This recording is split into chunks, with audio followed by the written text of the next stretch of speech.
lot of people have a major problem with the presence of Dr. Mary Edwards at the Waukesha Christmas Parade trial.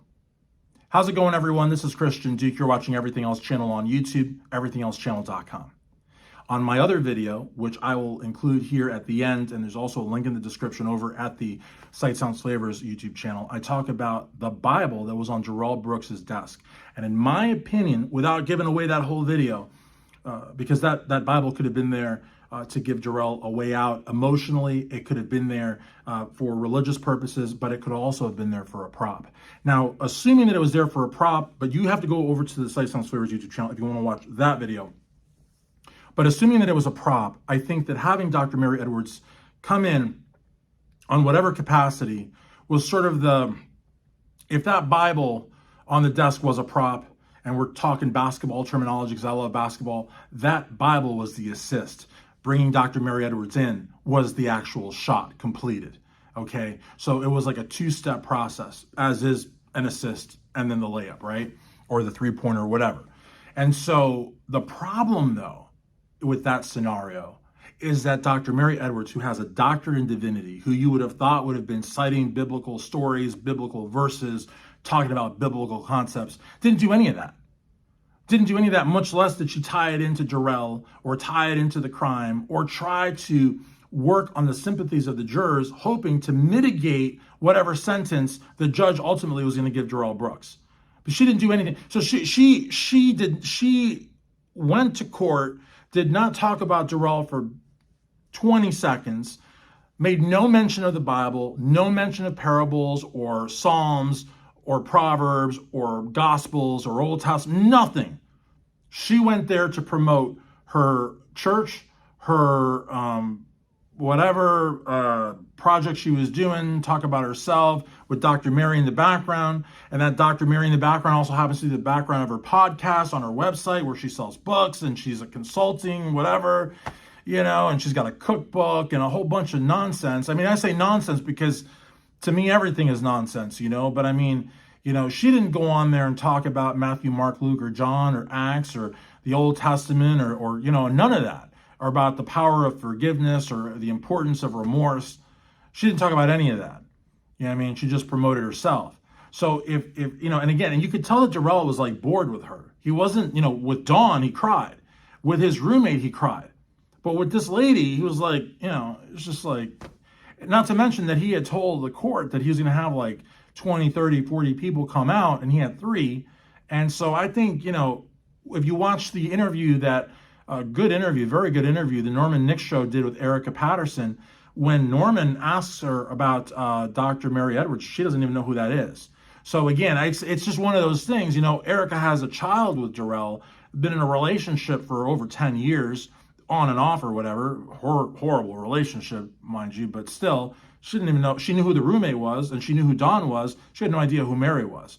So again, so I think, though, that having her on was kind of like a Hail Mary between the Bible on the desk and having Dr. Mary Edwards on there. Maybe it was going to do something. Again, we're only speculating. We don't know what's in Darrell's mind, much less what's in his heart. But whatever that was, it did not do anything. You know, one look at Darrell's antics, one look at his behavior, the way that he treated those victims, the way that he treated the judge, the way that he treated the prosecution, the way that he treated the bailiffs, you could tell that this was not a guy that was, at least he wasn't taking in the word.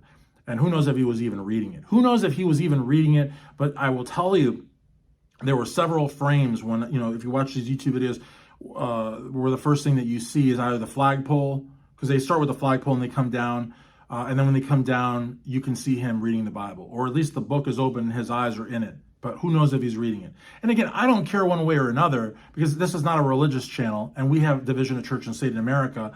But I do feel, though, that it was, you know,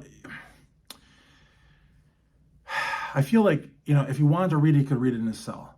If he wanted to bring it to court once or twice, fine. But the fact is, he brought it every single day. It was a part of that desk. It was a part of that whole landscape. And if he wasn't reading it, then why was it there? And then the question is, why did he bring Dr. Mary Edwards on? If she's not his grandmother, and even if she was his grandmother, if they had no ties, like if they didn't have real life experiences together, why did he bring her? And also when Dr. Mary is on camera, there's another person there. And Judge Darrell is keen on that. Sue Opera is keen on that. They're like, who's that other person? So it was her husband. Who knows who it was? It was probably her husband. I don't know.